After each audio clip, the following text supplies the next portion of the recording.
episode 679 for May 17th, 2021. Pull by Leah Ning. Rated PG with a content warning for end-of-life care.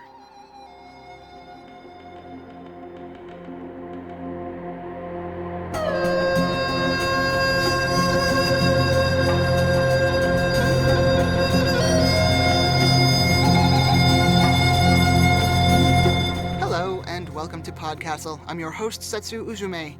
Today's story, Pull, is a PodCastle original and was written for you by Leah Ning. Leah lives in Northern Virginia with her husband and their 5 pets, 2 cats, a dog, and 2 sugar gliders, all of whom are exactly as cute as they sound. She spends her non-writing time drawing, playing video games, and learning to make delicious new foods. Her short fiction also appears in Writers of the Future Volume 36, Apocalyptic, Zombies Need Brains, and Cosmas Infinities. You can find her at Leah Ning on Twitter and on her website, leahning.com. The narrator for this story is our own Graham Dunlop.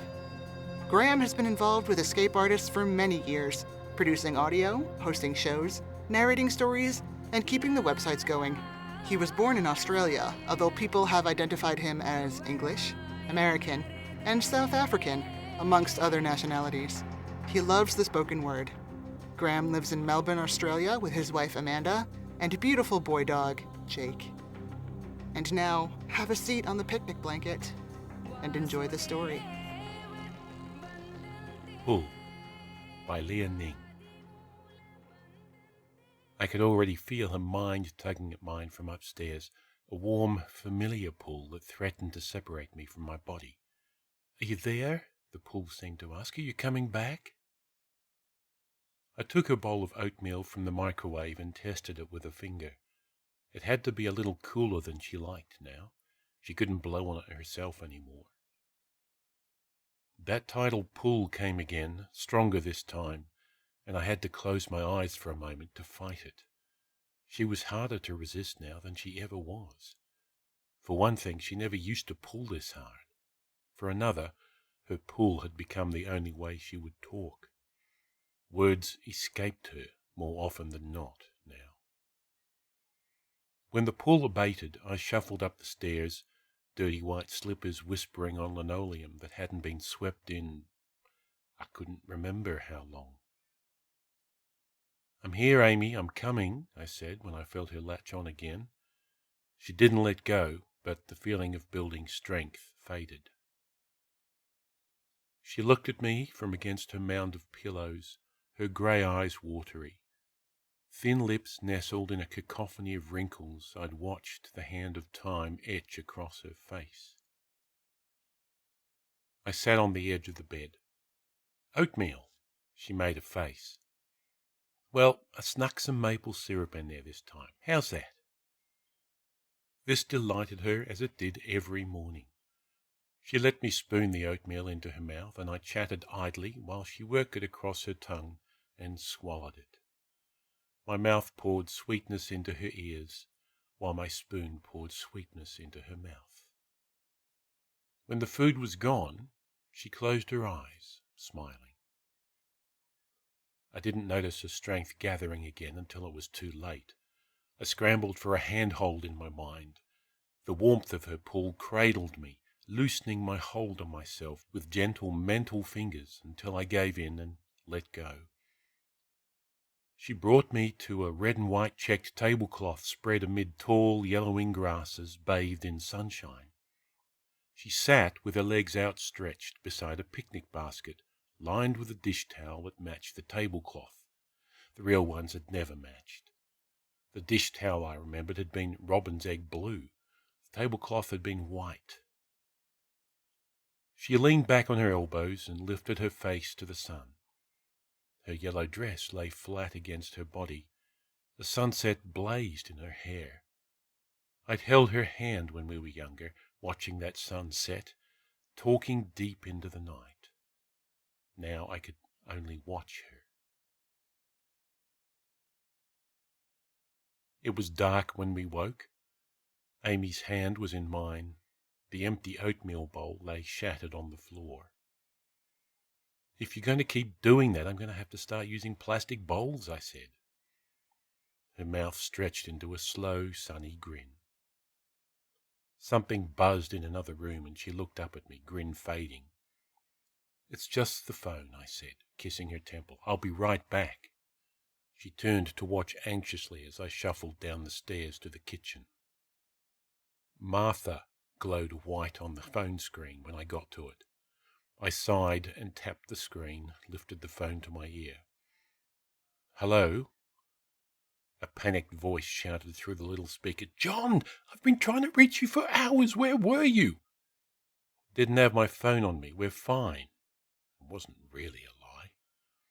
A pause, then, you were off in her head again, weren't you? I grimaced. Never said that. I know you were, Martha said. You've got to stop letting her do that. It just confuses her more. The doctors said if it calms her, I'm going to let her do it. What did you need? John, the doctors... What did you need? An exasperated sigh. I just wanted to check up. How is she? She's just fine, I said, leaning on the counter, thinking that if I could convince her, I could convince myself too. Same as she was when you called yesterday. I'd tell you if she wasn't. I'm just worried about her is all. Not much to worry about, but you're welcome to come on down and visit any time. Well, you know, I could hear staticky noises on the other end of the phone as she shifted it, hopefully uncomfortably. I don't want to disturb her routine. I know that can make things worse. I smiled pleasantly as if she was standing right in front of me. Yeah, I hear you. You let us know if you get out from under your parents' thumbs for long enough to get down here. Hopefully it'll be while she still remembers you. John, it's not that simple. Her voice sounded thick, but I couldn't bring myself to care. Of course. You need anything else? She paused again. Her voice was quiet when she finally spoke. No, I guess I don't. Well, you have a good night, Martha, I said, and hung up before she could say goodbye. Amy was tugging at my mind again before I could put down the phone. Must have forgotten where I went. I stared up the stairs for a few seconds before I started up them again. God, I was tired. Just the phone, hun, I said as I walked back into the bedroom. Your sister.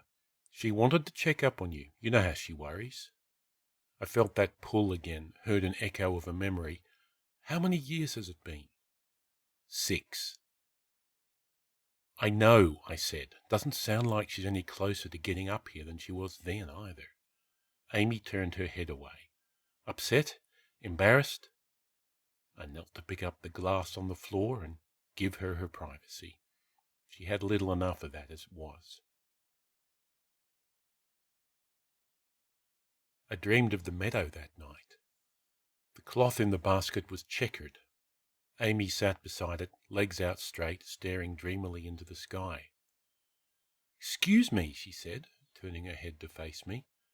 The cloth wobbled a little, started to turn blue, then settled back to its red check. I can't seem to find my husband. Do you know where he is?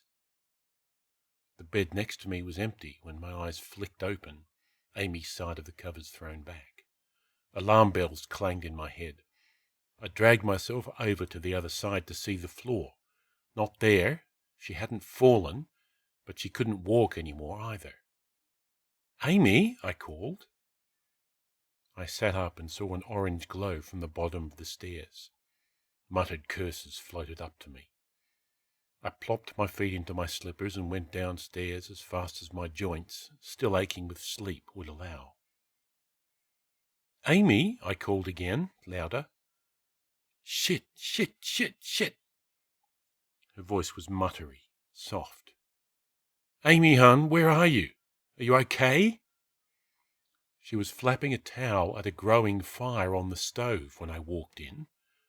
It was taller than she was, sending orange tongues of flame toward the ceiling. Shit, I echoed. John, would you get some water? She asked.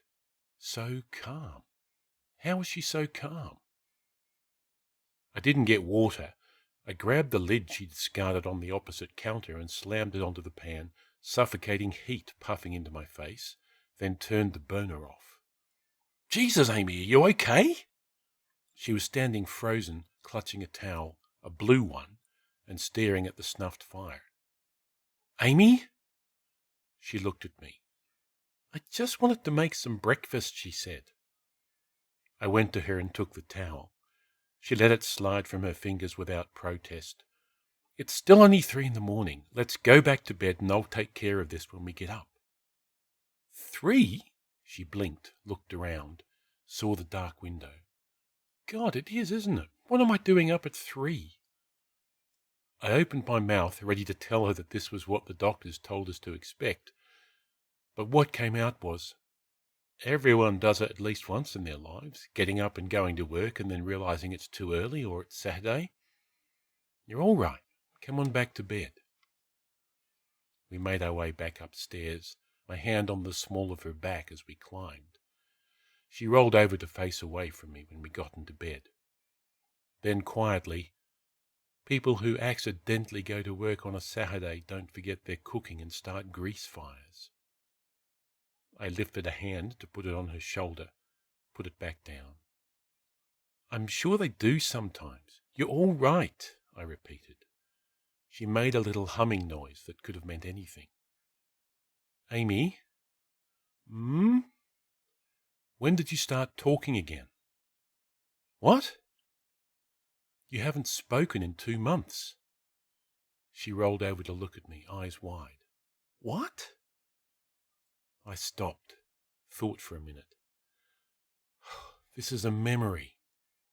"What do you mean, John?" she asked. "Are we in your head?" She opened her mouth. Tears gathered in her eyes, reflecting the pale moonlight. "I didn't know," she whispered. We were still in bed when I woke, and it was still dark, and there were still tears in her eyes. But when I pulled her into my arms, she didn't speak anymore, not even in a whisper. "I want to come up." "Congratulations." I shifted the phone to my shoulder so I could continue feeding Amy. She was having a hazy morning, barely acknowledging the spoon as it passed between her lips. "I can't win with you," Martha complained in my ear. "You're mad when I'm not coming and mad when I am. What do you want?" "It's not about what I want," I said. "It's about what you should do for your sister. Come or don't come, we'll be here." "John, I'm trying. You know how Mum and Dad are." "Sure do. How old are you again?" "That isn't fair." 4 years younger than Amy, aren't you? So that makes you 58? "That isn't fair. You're not being fair." Martha sounded close to tears again. "You know how they feel. They'll disown me, John." Amy's eyes were somewhere I couldn't reach. I hoped it was somewhere sunny. "You think you aren't already losing Amy?" Martha's sigh crackled down the line. Amy didn't even blink. "I'll call you tomorrow, okay?" Martha said. "Goodbye, Martha." This time she hung up before I did. Amy's eyes stayed fixed across the room somewhere. "Your sister again," I said, lifting another spoonful of oatmeal to her lips. It took her a moment, but she eventually let the spoon in. "She says she wants to come up. I'll believe that when I see it, though." Still no reaction. Real hazy morning then. So I chatted aimlessly as I fed her the rest of breakfast, then kissed her on the forehead and went downstairs to clean up. I dumped the dishes in the sink and turned on the water. The image of Amy's blank stare rushed into my head all at once, her mouth opening mechanically to accept food I wasn't sure she tasted, and I had to hunch over the counter to push it away. For once, it wasn't her reaching into my mind. I wasn't sure if it made it harder to resist or not. In a savage sort of way, I hoped Martha would come. I wanted someone else to be here, to understand the vitality that my sweet, quick-witted wife was losing before it was gone. And I wanted it to be Martha, so all of it would hit her at once. so that she could see the last dregs of Amy before she drained away. Today, the Temptation was our favourite vacation spot.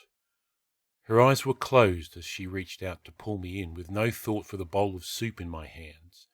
The tang of ocean salt teased at my nose. I smiled and blew on a spoonful of soup with some effort. "After lunch, or this'll be the second bowl you break this week." A faint smile twitched the corners of Amy's mouth. A seagull cried in the distance, and my vision started to flicker. God, she was strong. She'd never tried to force me before. She never would have forced me before. And really, had that smile been in response to my words, or the memory she was lost in? Hands shaking, I set the bowl on the nightstand. "Amy," I said, "I don't want—" She grabbed hold with both mental hands and yanked. I braced myself against the bed. "Amy!" And I was no longer in a chair next to the bed. I was in a chair at a white card table on a grey and white checked linoleum floor that wasn't ours. It felt as though the inside of my head had been scraped raw and stuffed with cotton balls. The house was silent, save for the muffled calls of seagulls and the dull rolling roar of the ocean outside. "Amy!" No answer. I got to my feet with a soft groan and pressed a hand to my forehead. She must be out on the beach. I made my way carefully to the door and opened it. She was standing on the beach in white shorts and a green tank top, waving a French fry in the air for the seagulls to take. I almost stepped into a deep black rectangle that sat where the welcome mat should have been. "Jesus!" I shouted. It looked like a hole in the world, so black it was almost flat. I decided it didn't really look hungry, but it looked so deep.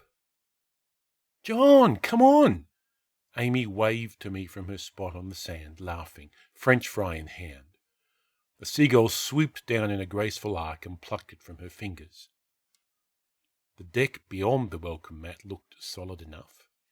I jumped over the hole and hurried down the sand, forcing myself not to look back, wondering if the hole would grow. "What's wrong with the welcome mat?" I asked when I reached her. "What do you mean?" "It's like you totally left it out. There's a hole there." "Left it out?" She laughed again. "I know it's been a while since we've been on vacation, but we're really here." My heart skipped a beat. "No, we're not. I was about to give you lunch. You pulled me out of my head. I couldn't stop you." Amy's brow creased with hurt. "I wouldn't do that." "Why would you say that?" "Amy, please, just come see the welcome mat. We're not really here." "I think I'd know if we were in my head." "Please," I said again. "Please trust me. You know I wouldn't lie." "And you know I wouldn't just pull you out of your head if you said no," she said. But the stubborn look on her face was melting away. "Come on, just come look at the mat. And if it's there, we can come back down here and feed the seagulls all day, if that's what you want." I took her cold hand, and she followed me back up to the deck, up to the edge of the hole. "What is that?" she said softly, her other hand coming up to hold my arm. I squeezed her hand. "I don't know. I've never seen anything like it before." "I don't like it," even softer, scared. "I don't want to look at it any more." "I know. Let's go back." She closed her eyes. I waited. "I can't find me." Her eyes opened again, panicked. "John, I can't find me. Are you sure we're in my head? I can't find me." I suppressed the shaking that wanted to spill through my limbs. I had to stay calm for her. "I'm sure. I remember getting pulled in." I put my hands on her shoulders. Her eyes fluttered closed.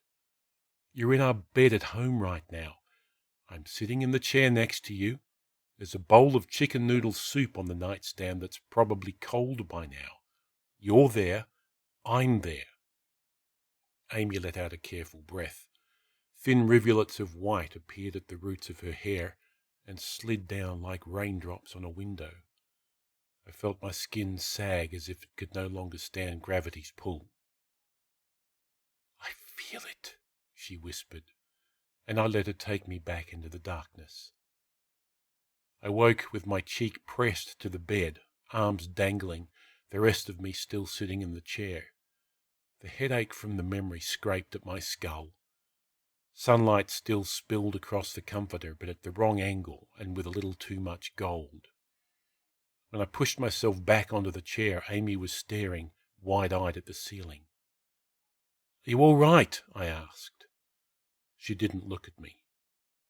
"Amy!" I reached out to touch her face. She turned away. Some part of me wanted to cry at that. Instead, I squeezed her shoulder and left to get something for my headache. After I dry swallowed the pill, I let myself sit on the floor and shiver. Just for a moment. The phone burred my answer to 6 missed calls and 2 voicemails as I stood in the kitchen. Sure, I'd seen the notifications last night, but I hadn't had the energy to talk to anyone. And I definitely hadn't had the energy to have the conversation I needed to have. If I couldn't stop Amy from taking me anymore, neither could anyone else. "Hello," Martha's voice, almost as familiar to me now as my own.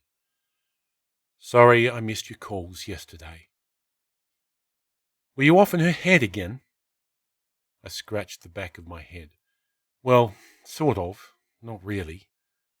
"Stop making excuses, John. Either you were or you weren't," Martha said.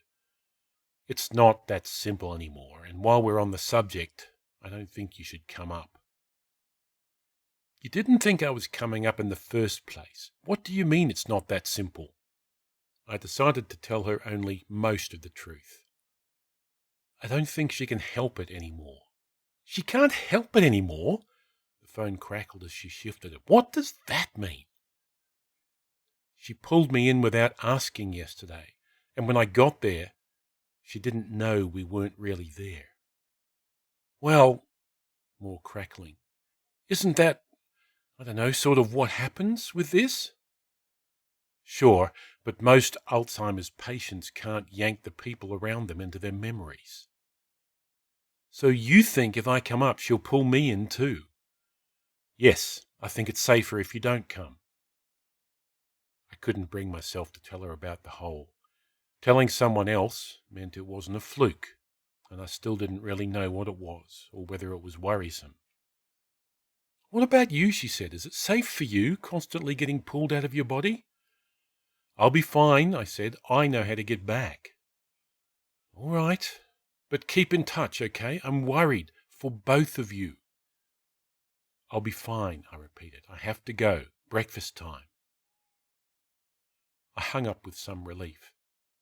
Martha was right. I hadn't thought she was coming up, but better safe than sorry. I didn't want anyone walking into this house right now. Amy's pull came from upstairs again, sharp and insistent. I gritted my teeth against a scream of frustration. The German shepherd's sides heaved and steamed its breath out through its teeth. Another bead of red dropped from its chin and joined the growing pool on the tar. Amy's crying mostly drowned out the ticking of the car's radiator. I put an arm around her shoulders. "Amy, let's go. We have to go home." She looked around at me, shocked. "We can't just leave him here." "We didn't. This isn't happening. We're in one of your memories." "Why would you say something like that?" She pulled away, then turned back to the dog when it let out a soft whine. "We've got to put him out of his misery, John. We can't leave him like this. It's not right." "We did," I said. "We wrapped him up in a blanket and brought him to a vet, and they euthanized him 20 years ago. "Do I look 20 years younger to you?" she said, plucking at a clump of white hair. "Fine. If you don't acknowledge that this is real, I will." "What do you mean?" But she was walking toward the wood line, hunting along the ground. The dog whined again, and I scrubbed an automatic comforting hand between its ears before standing. Amy was already coming back from the woodline. She carried a big, jagged rock in both trembling hands. "Hun, what's this?" I asked. Her expression was cold. "If you won't put it out of its misery, then I will." My heart seized. "Put the rock down, Amy. This isn't real. This isn't what happened." "If that's supposed to comfort me, it isn't." Her voice was thick with tears and anger. The rock shuddered in and out of existence. "Get out of my way, John." She lowered her shoulder into my chest, and I stumbled back, tripping over the dog's snout and landing on the ground. Another low, urgent whine smoked from dripping red-rimmed nostrils. A dry sob ripped from Amy's chest. "Amy!" She held the rock over the dog's head, scrunched her eyes shut, and let go. The wet crunch I expected didn't come.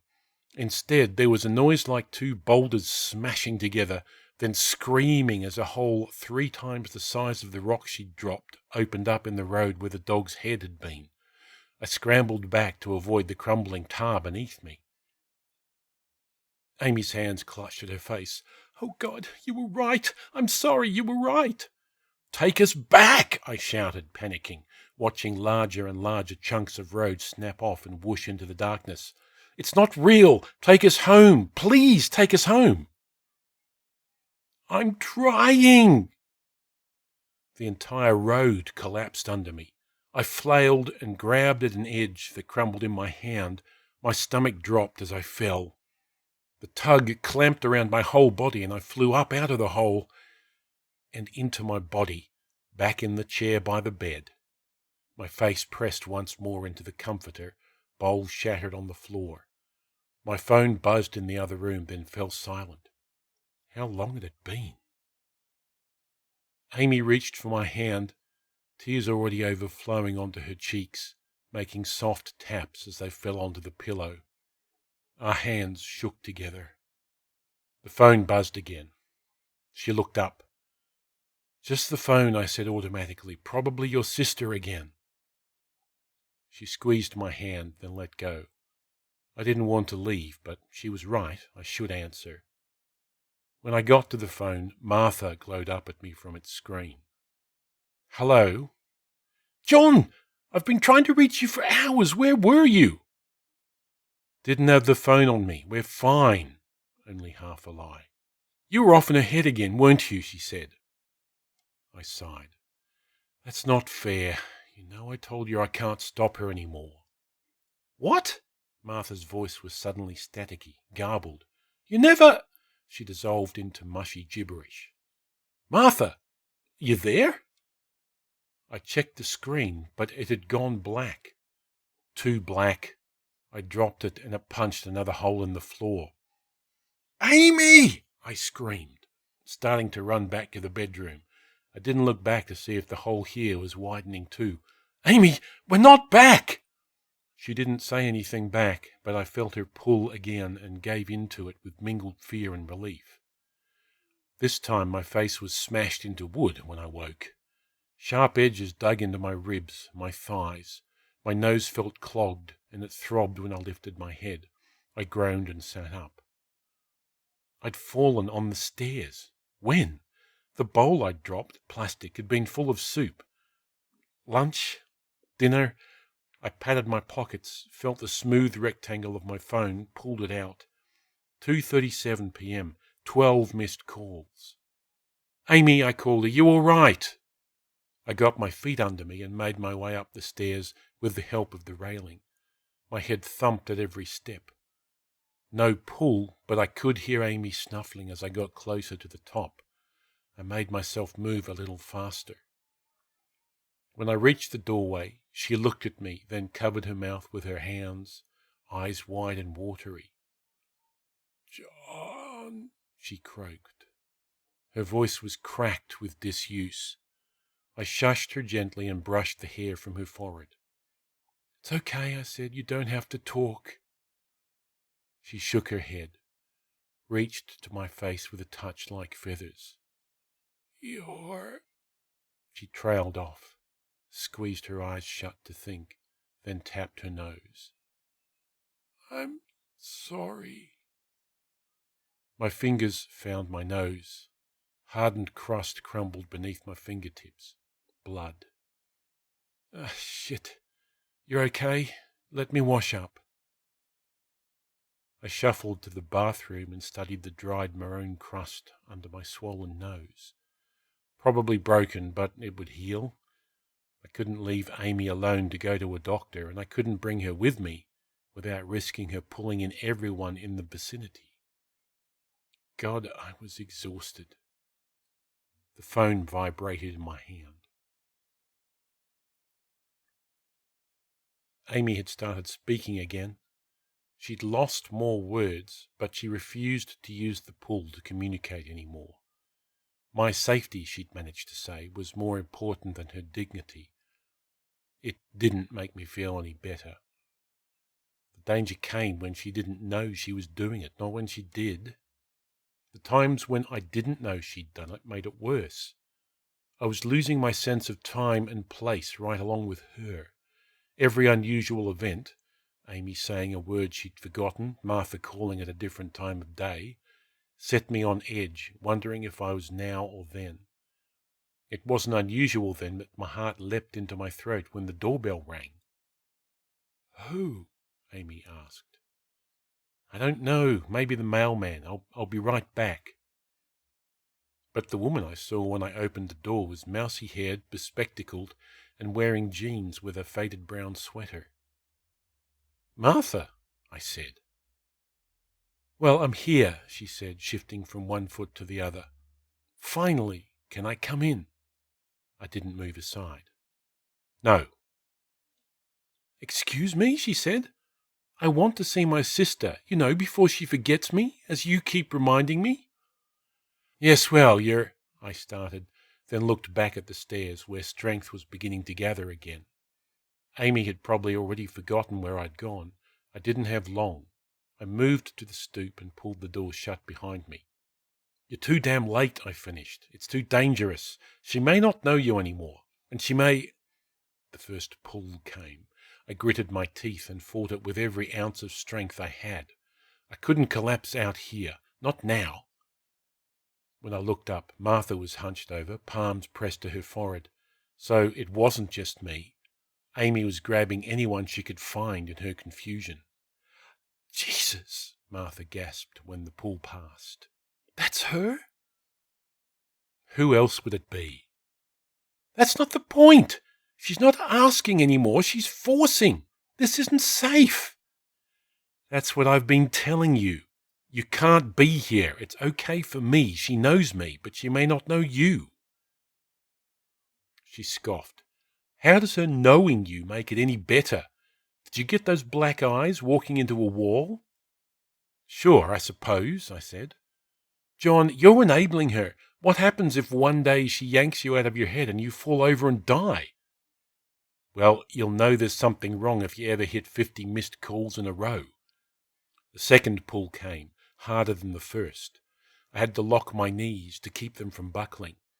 Martha wasn't quick enough, and she dropped down to sit on the stoop, squeezing her head in her palms.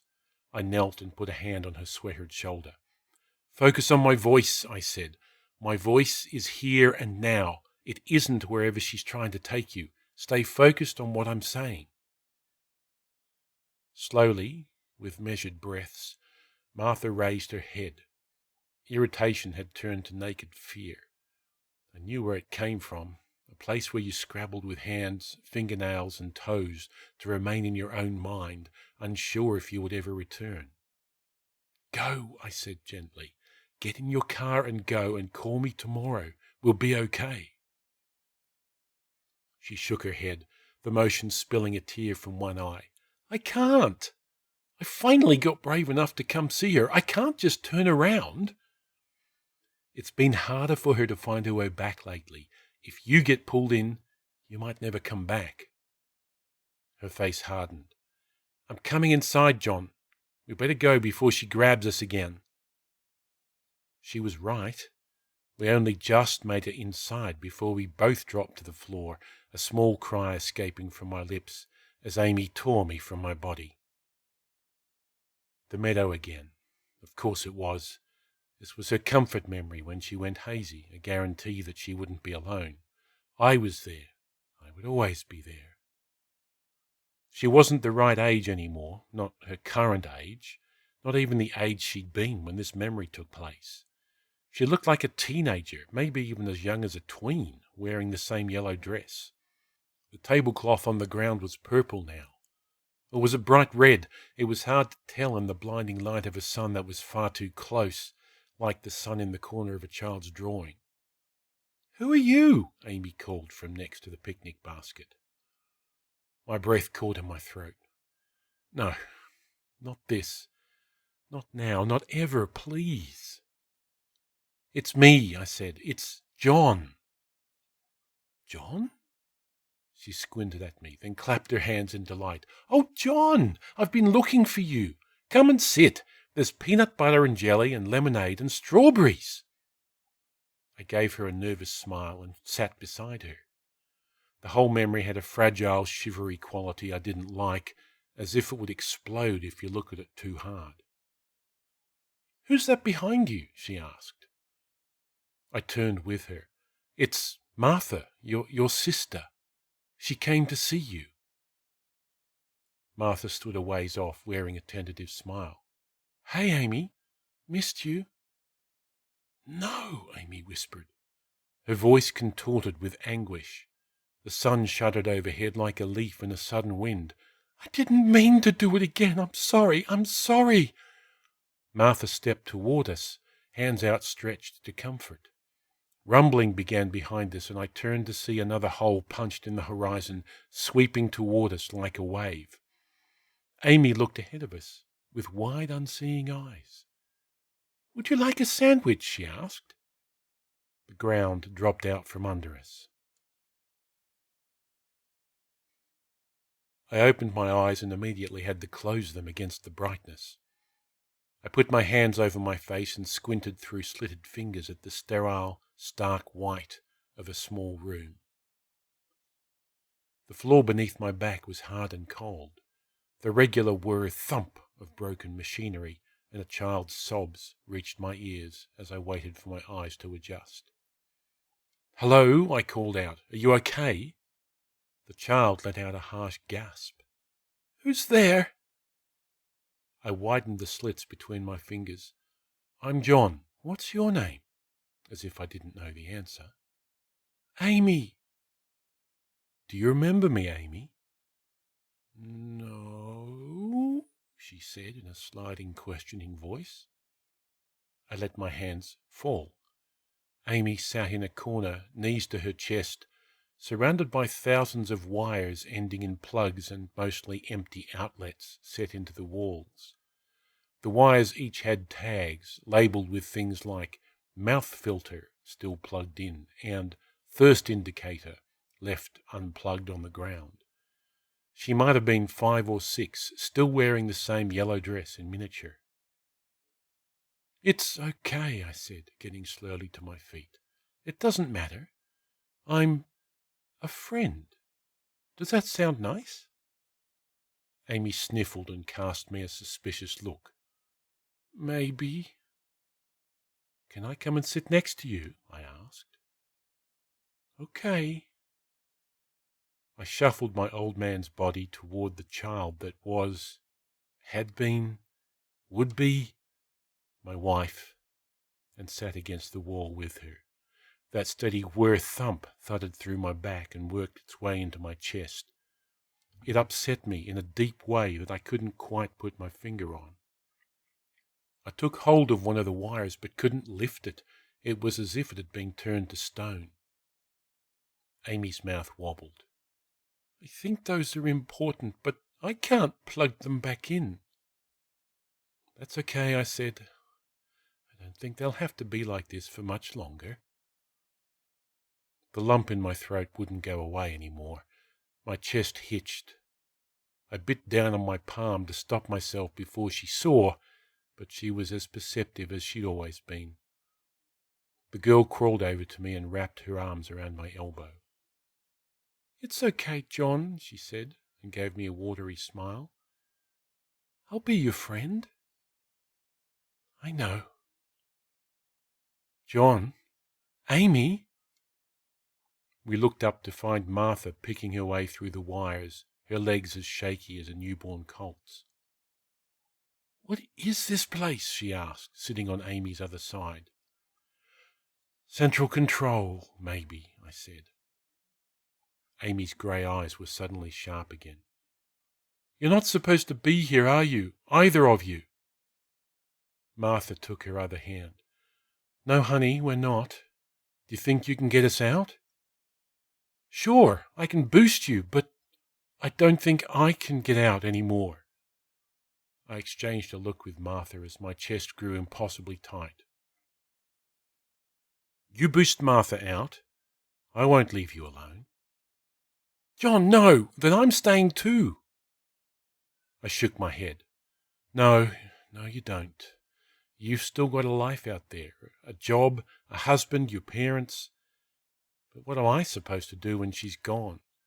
Live with myself, knowing I left her trapped here by herself?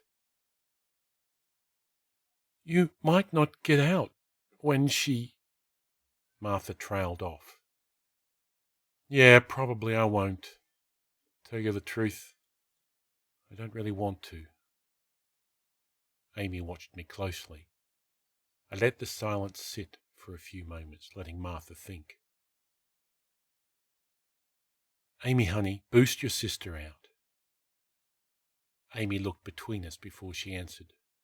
You ready, Marty? Martha nodded, her eyes a little too shiny. She didn't fade or dissolve. She was simply gone. Are you sure you should stay, John? You're not supposed to be here either, Amy said. Probably true, but there wasn't anywhere else I could be. Out there I would just be another stranger to a woman who was already alone and afraid. In here I was a friend. I tightened my arm around her shoulders. Don't you worry. I think this is right where I should be. Amy laid her head on my chest, smiling, and we sat among the tangled wires together as the lights flickered off one by one. In the dark, the unseen machinery gave another thump. Silence.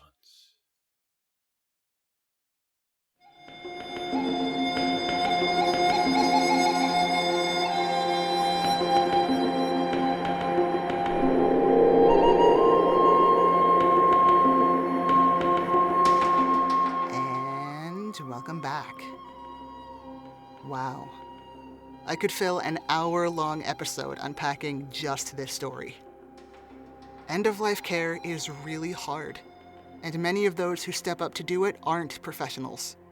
They don't have training, or boundaries in place, or the safety net to help them do that job, all of which is doubly unfortunate because end-of-life care, reckoning, and death is something that touches everyone eventually.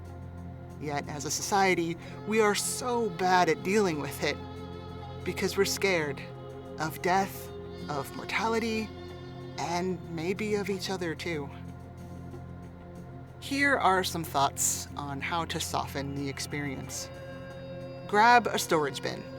Fill it with treasures you want to pass down. Include a card for each item, including where it came from, when, and the memory explaining why it's a treasure. Put a date on the note. Sign the note.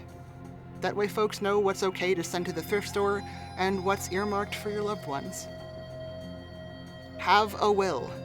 Pick an executor.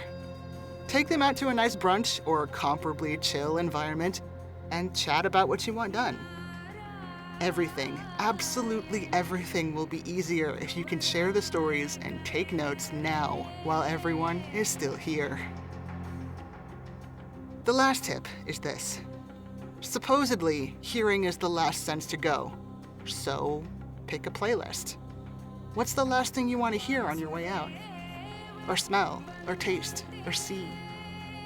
For more ideas, workbooks, and checklists to make all of this easier, head to The Order of the Good Death, or look up a death doula near you.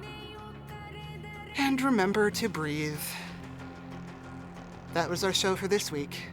On behalf of everyone here at PodCastle, our audio engineer Peter Baravesh, our forum moderator Aussie Cat, your co-editors Jen Albert and Sheree Clark, along with all of our fantastic first readers like Tierney Bailey, Sophia Barker, Matt Dovey, Aidan Doyle, Amelia Harrington, Craig Jackson, Shamari Kirkwood, Devin Martin, Julia Pat, Hamilton Perez, Shrikrupa Krishna Prasad, Zeev Witties, Eleanor Wood, and Caitlin Zivanovich.